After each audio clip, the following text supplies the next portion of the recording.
ನಾನು 30 ವರ್ಷ ಅಂತ ಒಬ್ಬನೇ ಇರೋದು. ಮದುವೆ ಆಗಿತ್ತು, 11 ವರ್ಷ ಆಗಿತ್ತು. ಅವನು ಇಂಡಿಪೆಂಡೆಂಟ್ ಲೈಫ್ ಬೇಕು ಅಂತೇಳಿ ಮಗ 5 ವರ್ಷ ಆಗೋದು ಕಾದು ನನ್ನ ಜೊತೆನೇ ಇದ್ದು ಎಲ್ಲ ಓದ್ಕೊಂಡು ಕೆಲಸ ಆದ ತಕ್ಷಣ ನಾನು ಸೀರಿಯಲ್ ಶೂಟ್ಗೆ ಹೋಗಿದ್ದೆ ಬೆಳಗ್ಗೆ 7 ಗಂಟೆಗೆ. ಏನೋ ಮಾತುಕತೆ ಕೋವಿಡ್ ಟೈಮ್ನಲ್ಲಿ. ನನ್ನ ಮೊಬೈಲಲ್ಲಿ ಅವನು ಆನ್ಲೈನಲ್ಲಿ ಪಾಠ ಮಾಡ್ತಿದ್ರು ಟೀಚರು. ನಾನು ಹೋಗಬೇಕು ಅಂತ, ನೀನು ಮೊಬೈಲ್ ಕೊಡು ಅಂತ ಹೇಳೋದು. ಇಲ್ಲ, ಮಗನಿಗೋಸ್ಕರ ನಾನು ಕೆಲಸ ಬಿಡೋಕ್ಕಾಗಲ್ಲ, ನನ್ನ ಕೆಲಸ ಮುಖ್ಯ. ಅವ್ನ ವಿದ್ಯಾಭ್ಯಾಸ ತುಂಬ ಹಾಳಾಗಿ ಹೋಗ್ಲಿ ಬಿಡು ಅಂತ ಬೈದು ಹಿಂಗೆ ಹೋದರು. ನಾನು ಸ್ವಲ್ಪ ಜೋರಾಗಿ ಹೇಳಿದೆ, ವಿದ್ಯಾಭ್ಯಾಸ ಹಾಳಾಗಿ ಹೋಗ್ಲಿ ಅಂತ ಹೇಳ್ಬೇಡ. ಯಾಕೋ ಅಷ್ಟು ಜೋರಾಗಿ ಕೂಗ್ತೀಯ ಹೋಳಿ ಮಗನೇ? ನನ್ನ ಊಟ ತಿನ್ಕೊಂಡು ನನ್ನ ಪ್ರಪಂಚದಲ್ಲಿ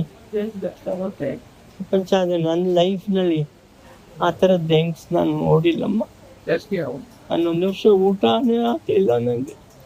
ಯಾರ ಹತ್ರ ಹೇಳಿ? ನಾನು ತುಂಬ ಕಷ್ಟಪಟ್ಟೆ. ನನ್ನ ಸಂಪಾದನೆ ಚೆನ್ನಾಗಿತ್ತು ಅವಾಗ. ಮದುವೆ ಟೈಮ್ನಲ್ಲಿ ಆದರ್ಶ ಫಿಲಮ್ ಇನ್ಸ್ಟಿಟ್ಯೂಟ್ನಲ್ಲಿ ಆ್ಯಕ್ಟಿಂಗ್ ಕ್ಲಾಸ್ ಕಲಿಸ್ತಿದ್ದೆ, ವಿಜಯ ಫಿಲಮ್ ಇನ್ಸ್ಟಿಟ್ಯೂಟ್ನಲ್ಲಿ ಕಲಿಸ್ತಿದ್ದೆ, ಇಂಡಿಯನ್ ಇನ್ಸ್ಟಿಟ್ಯೂಟ್ ಆಫ್ ಫಿಲಮ್ ಟೆಕ್ನಾಲಜಿನಲ್ಲಿ ಕಲಿಸ್ತಿದ್ದೆ, 2 ಸ್ಕೂಲ್ನಲ್ಲಿ ಥಿಯೇಟರ್ ಟೀಚರಾಗಿ ವರ್ಕ್ ಮಾಡ್ತಿದ್ದೆ.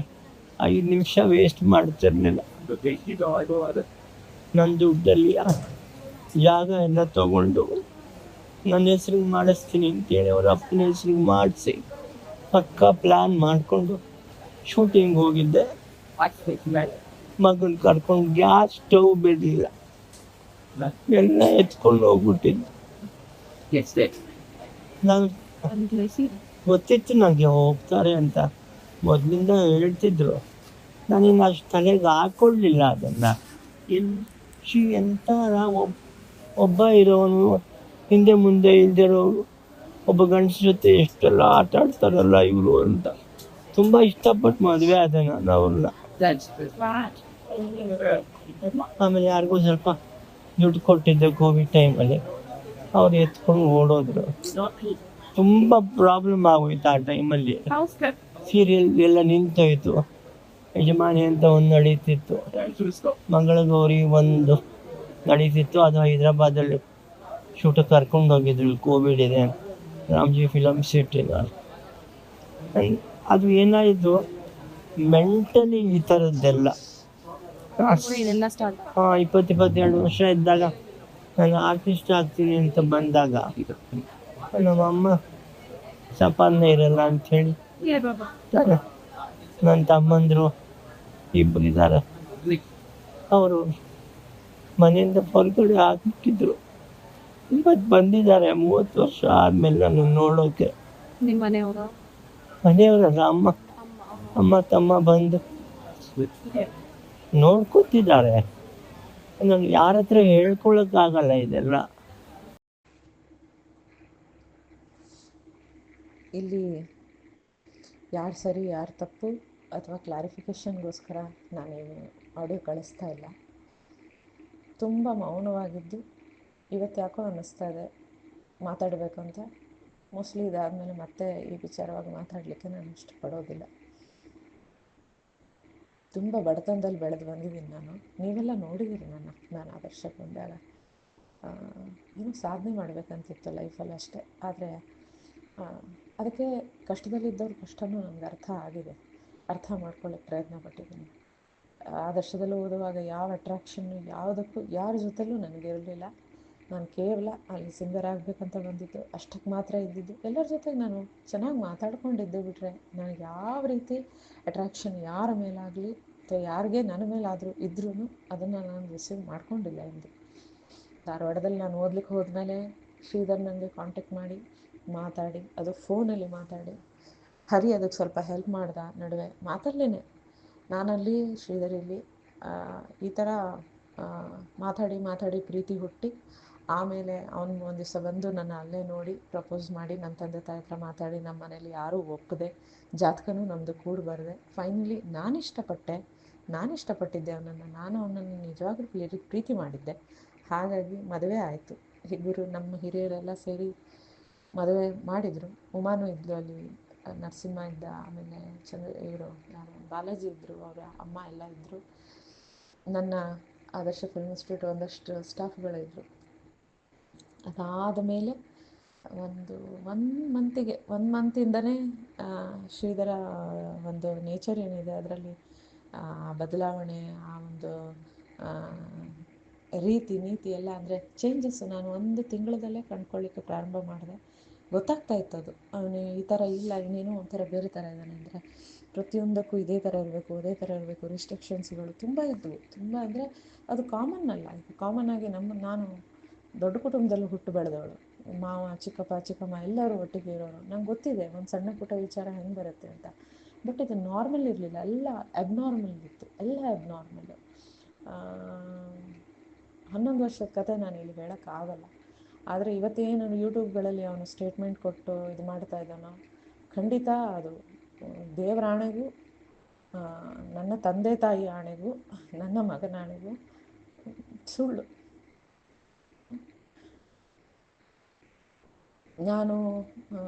ಅವನು ನಿಜವಾಗ್ಲೂ ನನ್ನ ಪ್ರೀತಿ ಮಾಡ್ದ ಅಂದ್ಕೊಂಡೆ.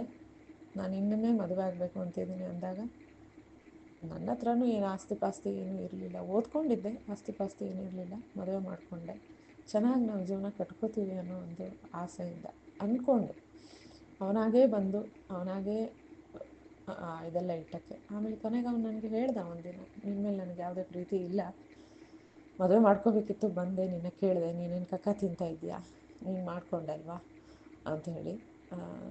ಮತ್ತು ತುಂಬ ನಡೆದಿದೆ ಈ 11 ವರ್ಷದ ಜೀವನದಲ್ಲಿ, ಬೇಕಾದಷ್ಟು ನಡೆದಿದೆ. ಅದನ್ನೆಲ್ಲ ನಿಮಗೆ ಹೇಳಿದ್ರೆ ನೀವುಗಳು ಆಶ್ಚರ್ಯ ಪಡ್ತೀರಿ, ನಿಜವಾಗ್ಲೂ ಹೀಗೆಲ್ಲ ಆಯಿತಾ ಅಂತ. ನಾನು ಅಂದ್ಕೊಂಡಿದ್ದು ಎಲ್ಲರ ಜೀವನದಲ್ಲಿ ಇರುತ್ತೆ, ನನ್ನ ಜೀವನದಲ್ಲೂ ಏನೋ ಒಂದು ಸಣ್ಣ ಪುಟ್ಟದಿದೆ ಅಂತ ನನಗೆ ಎಂದೂ ಯಾರಿಗೂ, ನನ್ನ ತಂದೆ ತಾಯಿಯಿಂದ ಹಿಡಿದು ಅಣ್ಣ ತಮ್ಮನಿಂದ ಹಿಡಿದು ನಾನು ವರ್ಕ್ ಮಾಡೋ ಪ್ಲೇಸಸ್ಸಲ್ಲೂ ನಾನು ತೋರಿಸ್ಕೊಂಡಿಲ್ಲ. ಅವ್ನು ನನಗೆ ಹೊಡೆದಾಗ್ಲೂ ನಾನು ಹೊಡೆತ ತಿಂದು ಬೆಳಗ್ಗೆ ಮಾರನೇ ದಿನ ಮತ್ತೆ ನೀಟಾಗಿ ಸ್ಯಾರಿ ಉಟ್ಕೊಂಡು ಕಾಲೇಜಿಗೆ ಹೋಗಿ ಮಕ್ಕಳೆದ್ರಿಗೆ ಪಾಠ ಮಾಡಿದ್ದಿದೆ ಆ ಮೈಕೈ ನೋವಿನಲ್ಲೇ. ಎಷ್ಟೊಂದು ನಡೀತು, ಎಷ್ಟೊಂದು ಆಯಿತು. ನನಗೆ ಅವನು ಓದಿಸಿಲ್ಲ. ನಾನು ಸೆಕೆಂಡ್ PUC ಇಂದ ಕೆಲಸ ಮಾಡ್ತಾಯಿದ್ದೀನಿ. ಆದರ್ಶ ಫಿಲ್ಮ್ ಇನ್ಸ್ಟಿಟ್ಯೂಟ್ ಬಿಟ್ಟ ಮೇಲೆ ನಾನು ಸೆಕೆಂಡ್ PUC ಅವಾಗಿದ್ದಿದ್ದು ನಾನು. ಅಲ್ಲಿಂದ ನಾನು ಶೇಷಾದ್ರಿಪುರಂ ಯೂನಿಯನ್ ಕಾಲೇಜ್ ಜಾಯಿನ್ ಮಾಡಿಕೊಂಡು ಕೆಲಸ ಮಾಡಿಕೊಂಡೆ, ಓದ್ತಾ ಇದ್ದಿದ್ದು. ಮದುವೆ ಆಗೋಕ್ಕೆ ಮುಂಚೆನೂ ಆದರ್ಶ ಫಿಲ್ಮ್ ಇನ್ಸ್ಟಿಟ್ಯೂಟ್ನಲ್ಲಿ ನರಸಿಂಹನೇ ಅಲ್ಲಿ ವೇಕೆನ್ಸಿ ಇದೆ ಅಂತ ಹೇಳಿದ್ದು, ಅಲ್ಲಿ ಹೋಗಿ ಜಾಯ್ನ್ ಆಗಿ ನಾನು ಆಮೇಲೆ 6 ತಿಂಗಳ ನಂತರ ಶ್ರೀಧರ್ನೂ ಕೂಡ ಅಲ್ಲೇ ಕರ್ಕೊಂಡು ಬಂದು ಸೇರಿಸಿದ್ದೆ. ನಾನು ಯಾವಾಗಲೂ ವರ್ಕ್ ಮಾಡ್ತಾಯಿದ್ದೀನಿ. By the time of pregnancy ಸ್ವಲ್ಪ ನನಗೆ ವೀಕ್ನೆಸ್ ಇದ್ದಿದ್ದರಿಂದ, ಬ್ಲೀಡಿಂಗ್ ಇದ್ದಿದ್ದರಿಂದ ಕಂಟಿನ್ಯೂಸ್ ಒಂದು 6 ಮಂತ್ಸು ನಾನು ವರ್ಕ್ ಮಾಡೋಕ್ಕಾಗಿರಲಿಲ್ಲ. ಆವಾಗ ಒಂದು ಕೆಲಸ ಮಾಡಿಲ್ಲ ಬಿಟ್ಟರೆ ನಾನು, ಅಥವಾ ಡೆಲಿವರಿ ಆಗಿ ಒಂದು ಮಗು ಒಂದು 3 ವರ್ಷ 3 ವರ್ಷ ಆಗಲಿವರೆಗೂ ನಾನು ಕೆಲಸ ಮಾಡಿಲ್ಲ.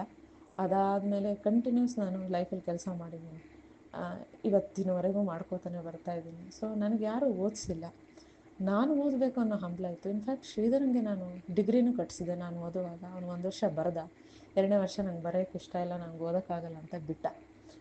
ಈಗ ಸ್ಟೇಟ್ಮೆಂಟಲ್ಲಿ ನಾನು ಅವಳಿಗೆ ಓದಿಸಿದೆ, ಅವಳಿಗೆ ಕೆಲಸ ಸಿಕ್ತು. ಇಲ್ಲ, ಕೆಲಸ ನನಗೆ ಮುಂಚಿಂದನೂ ಒಂದಲ್ಲ ಒಂದು ಕೆಲಸ, ಸಣ್ಣ ಪುಟ್ಟ ಕ್ಲಾಸು ಅದು ಇದು ನಾನು ಮಾಡ್ತಾನೇ ಇದ್ದೆ, ಕೆಲಸ ನಾನು ಮಾಡ್ಕೊತಾನೇ ಬಂದಿದ್ದೀನಿ. ಮದುವೆ ಆಗಿ ನಾನು ಓದ್ಕೊಂಡು ನನಗೆ ಕೆಲಸ ಸಿಕ್ಕಿದ್ದಲ್ಲ. ಎರಡನೇದು, ಯಾವನ್ನೋ ಕಟ್ಕೊಂಡು ಮಗುನ ಕರ್ಕೊಂಡು ಓಡೋದೆ ಅಂತ ಖಂಡಿತ ನನ್ನ ಜೀವನದಲ್ಲಿ ಯಾರೂ ಇಲ್ಲ. ಆ ಥರ ಯಾರೂ ಇಲ್ಲ. ನಾನು ನನ್ನ ಮಗ ಇಬ್ಬರೇ ಜೀವನ ಮಾಡ್ತಾಯಿದ್ದೀವಿ. ಯಾಕೆ ಇದನ್ನೆಲ್ಲ ಹೇಳ್ತಿದ್ದೀನಿ ಇವತ್ತು, ಯಾಕೆ ಹೇಳ್ತಾ ಇದ್ದಾಳೆ ಜ್ಯೋತಿ ಅಂದರೆ, ನಾನು ಅಂದ್ಕೊಂಡಿಲ್ಲ ಇಷ್ಟೊಂದು ಘೋರ ಯಾರ್ದಾರು ಜೀವನದಲ್ಲಿ ಒಂದು ಟ್ರ್ಯಾಜಿಡಿ ನಡೆಯಬಹುದು ಅಂತ. ಅಫ್ಕೋರ್ಸ್ ಇದು ನನ್ನ ಜೀವನದಲ್ಲಿ ನಡೆದಿದೆ ಇವತ್ತು.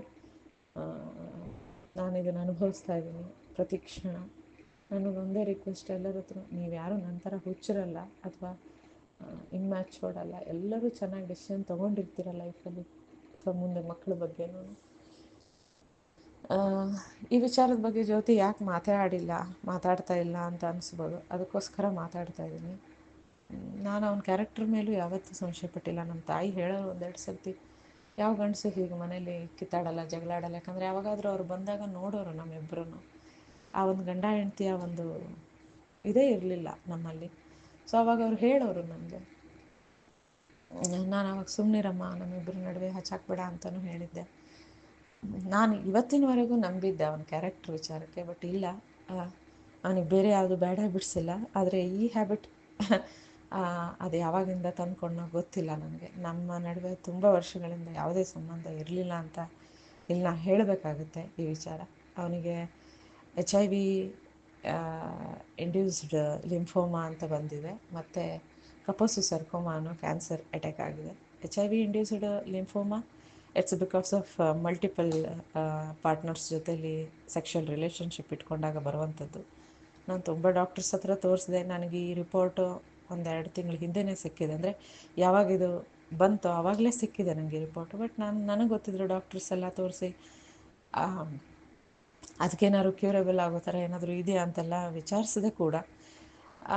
ಬಟ್ ಇದನ್ನು ನಾನು ಯಾರಿಗೂ ಡಿಸ್ಪೋಸ್ ಮಾಡಿರಲಿಲ್ಲ, ಬೇಡ ಅಂತ, ಇದು ಇರಲಿ ಅಂತ.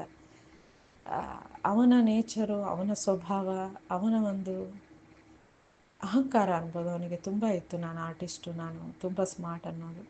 ಅದೆಲ್ಲದರಿಂದಲೂ ಅವನು ದೇವ್ರು ಕೊಟ್ಟ ಎಲ್ಲವನ್ನೂ ಇವತ್ತು ಕಳ್ಕೊಂಡ. ತಂದೆ, ತಾಯಿ, ಅಣ್ಣ, ತಮ್ಮ, ಅಕ್ಕ, ತಂಗಿ ಎಲ್ಲ ಇದ್ದರು ಅವನಿಗೆ, ಮತ್ತು ಹೆಂಡತಿ, ಮಗು ಎಲ್ಲನೂ ಇತ್ತು. ಒಳ್ಳೆ ಕೆಲಸನೂ ಇತ್ತು. ಒಳ್ಳೆ ಹೆಸರು ದೇವರು ಕೊಟ್ಟಿದ್ದ ಸ್ವಲ್ಪ ಅವನಿಗೆ.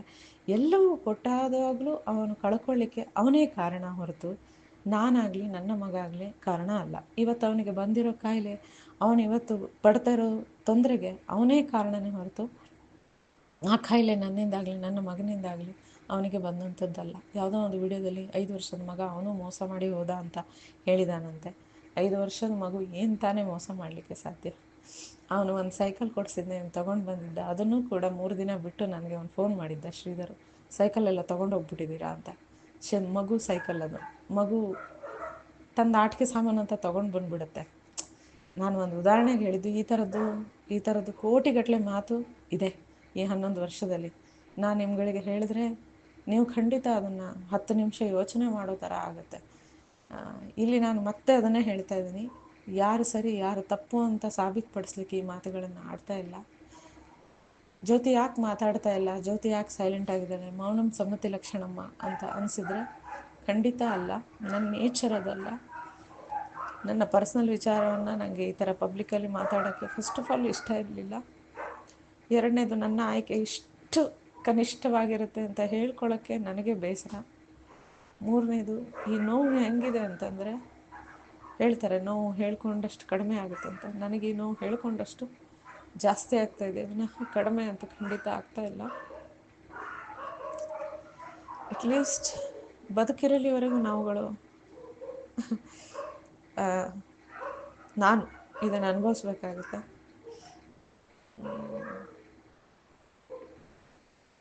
ಏನು ಹೇಳಿ, ಸರಿ ಇಷ್ಟು ಹೇಳಬೇಕಿತ್ತು, ಹೇಳಿದ್ದೀನಿ. ನಿಮ್ಮ ಹತ್ರ ಹೇಳಬೇಕು ಅನ್ನಿಸ್ತು ನಿಮಗೆಲ್ಲ, ಇವತ್ತು ಹೇಳ್ತಾ ಇದ್ದೀನಿ. ಆ ಮೆಡಿಕಲ್ ರಿಪೋರ್ಟ್ ಕೂಡ ಫಸ್ಟ್ ಟೈಮ್ ನಾನು ಗ್ರೂಪಿಗೆ ಹಾಕ್ತಾಯಿದ್ದೀನಿ. ಮತ್ತು ಅದೇ ಇದು 100 ಜನ 100 ಥರ ಅನ್ಕೋತಾರೆ. ಅನ್ಕೊಳ್ಳೋರಿಗೆಲ್ಲ ನಾನು ಏನು ಹೇಳೋಕ್ಕಾಗಲ್ಲ. ಬಟ್ ನಾವು ಒಂದು ಸ್ಟೇಟ್ಮೆಂಟ್ ಅಂತ ಕೊಡಬೇಕಾಗುತ್ತೆ. ನಾವು ನಮ್ಮ ಕಡೆಯಿಂದ ಒಂದು ಹೇಳಬೇಕು ಅನ್ನೋದಿರುತ್ತೆ. ಅದಕ್ಕೆ ಇವತ್ತು ಹೇಳ್ತಾ ಇದ್ದೀನಿ. ಇಡೀ 11 ವರ್ಷ ಜೀವನದಲ್ಲಿ ಮೋಸ್ಟ್ಲಿ ಶ್ರೀಧರ್ ಹತ್ರ 2 ಸರ್ತಿ ಸೀರೆ ಕೇಳಿದ್ದೀನಿ. ಅದು ಕಾಮನ್ ಸೀರೆ, ರೇಷ್ಮೆ ಸೀರೆ ಅಲ್ಲ. ಒಂದು 4 ಸರ್ತಿ ಹೂವಿನ ಮಾಲೆ ಕೇಳಿರ್ಬೋದು. ಅದನ್ನು ಬಿಟ್ಟು ನಾನು ಅವನಿಗೆ ಎಂದೂ ನನಗೆ ತಿನ್ನೋಕೆ ಒಂದು ಐಸ್ ಕ್ರೀಮ್ ಕೂಡ ತಂದು ಕೊಡು ಅಂತ ಕೇಳಲಿಲ್ಲ. ನಾನು ಅವನಿಂದ ಆ ಥರದ್ದೇನೂ ಎಕ್ಸ್ಪೆಕ್ಟೇ ಮಾಡಿಲ್ಲ. ನಾವಿಬ್ಬರು ಫ್ರೆಂಡ್ಲಿ ಒಂದು ಒಳ್ಳೆ ಜೀವನ ಕಟ್ಕೋತೀವಿ ಅನ್ನೋದಷ್ಟೇ ಎಕ್ಸ್ಪೆಕ್ಟೇಷನ್ ಇಟ್ಕೊಂಡೆ. ಬಟ್ ಇವತ್ತು ನಾನು ತಿಂದಿರೋ ಪೆಟ್ಟು ಹೇಗಿದೆ ಅಂತಂದರೆ, ಮೋಸ್ಟ್ಲಿ ನನ್ನ ಜಾಗದಲ್ಲಿ ಬೇರೆ ಯಾರಾದರೂ ಇದ್ದರೆ ಬೇರೆ ಏನಾದರೂ ಮಾಡ್ಕೊಂಡ್ಬಿಡ್ಬೋದಾಗಿತ್ತೇನೋ ಗೊತ್ತಿಲ್ಲ. ನಾನು ಎಷ್ಟು ಸ್ಟ್ರಾಂಗ್ ಇದ್ದೀನಿ ಅಂತ ಮುಂದೆ ನೋಡಬೇಕು. ಯಾಕಂದರೆ ಈಗಲೇ ನಾನು ಡಿಸೈಡ್ ಮಾಡಿ ಹೇಳೋಕ್ಕೂ ಆಗಲ್ಲ ಯಾರಿಗೂ. ಓಕೆ.